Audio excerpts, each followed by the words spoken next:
Superposition. Superposition is when a quantum particle can act like it has more than one possible state at the same time, until you check what it is. The easiest way to picture it is famous thought experiment, Schrödinger's cat. A sealed box with a radioactive atom, a Geiger counter, and a flask with poison. A radioactive atom has a 50% chance of decaying in an hour. If it decays, a Geiger counter triggers a hammer to break a poison flask, killing the cat. According to the Copenhagen interpretation of quantum mechanics, until the atom is observed or measured, it exists in a state of both decayed and not decayed. Consequently, the cat is considered to be simultaneously alive and dead until the box is opened and observed.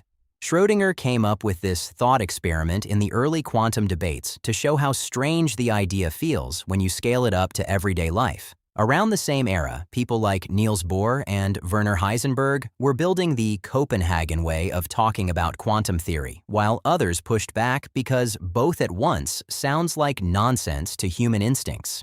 In labs today, superposition is no longer just a weird story.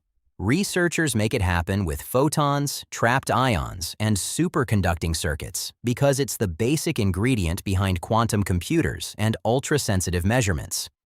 Quantum interference. Quantum interference is an effect when different quantum possibilities overlap and either boost each other or cancel each other out, like ripples meeting on a pond. The classic real-life example is the double-slit experiment. You send particles toward a barrier with two openings, and if you don't track which slit they went through, the resulting particle pattern looks like an interference pattern, as if each particle somehow used both routes. If you place a detector to measure which slit each particle goes through, the interference pattern disappears, and you get two simple bands instead, because the act of measuring which path forces the particle to behave like it took one route. This idea has roots going back to Thomas Young's wave experiments with light, long before quantum mechanics became a full theory. In the quantum research era, Louis de Broglie argued that matter has wave-like behavior, and later Richard Feynman famously said the double-slit setup contains the only mystery of quantum mechanics because it forces you to take interference experiment seriously. Quantum technologies try to engineer interference so that correct outcomes add up while wrong outcomes cancel, which is a big theme in quantum computing and quantum sensing. Quantum collapse. Quantum collapse is when the spread-out maybe of a quantum system turns into one definite result when you measure it.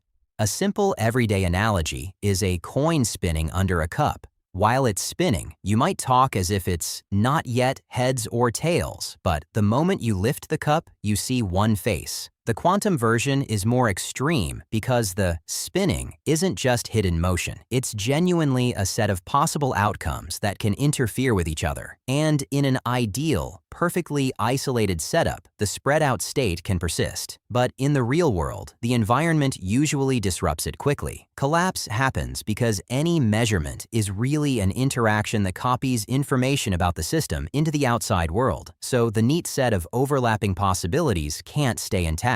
And a measurement isn't only a person looking. Anything that reliably leaves a record, like a detector click, counts as a measurement in practice. The language of collapse grew out of the early 20th century arguments about what measurements mean, with figures like Bohr and Heisenberg emphasizing the role of observation and the measuring setup, while others, like Einstein, objected to the idea that reality is undecided until we look. In modern labs, collapse shows up as a practical question. How do you read a quantum state without destroying what you're trying to use? That question matters for quantum computers, where scientists work on clever measurement techniques, error correction, and ways of extracting useful information while keeping the system under control. Uncertainty principle. The uncertainty principle is the idea that some pairs of properties can't both be pinned down perfectly at the same time, not because our tools are bad, but because of how nature works at small scales. A simple real-life example is trying to photograph a fast-moving fan in a dark room. If you use a long exposure, you learn a lot about where the blades have been, but the motion blurs. If you use a super short flash, you freeze the motion, but lose information about the path. Quantum uncertainty isn't just blur from weak equipment, but the analogy helps your intuition. Werner Heisenberg introduced this principle as quantum theory was forming, and it became one of the signature "this is not classical physics" moments. In current research, uncertainty isn't a limitation people simply complain about. It's something engineers use, which matters in precision measurement, atomic clocks, and certain quantum communication schemes. Entanglement. Entanglement is when two quantum particles become linked so strongly that describing one can describe the other particle even if they're far apart. A friendly analogy is two gloves in two boxes. Open one box and you instantly know whether the other glove is left or right. The key difference is that entanglement is not just hidden matching because quantum correlations can be stronger than any simple pre-agreed plan. This idea was argued over fiercely. Einstein, together with Boris Podolsky and Nathan Rosen, pointed out a famous problem now called the EPR paradox, arguing that quantum theory seemed to be missing something because it looked like distant particles could stay linked in a way that didn't fit their idea of how reality should work.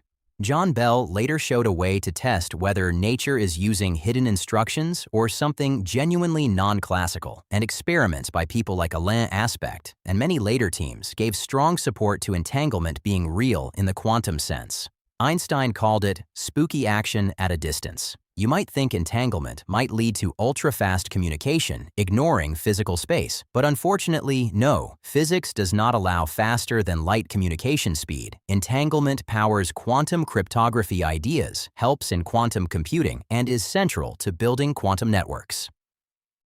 Decoherence. Decoherence is what happens when a quantum system loses its delicate quantum behavior because it gets tangled up with its environment. In plain terms, it's why the quantum uncertainty usually stays hidden.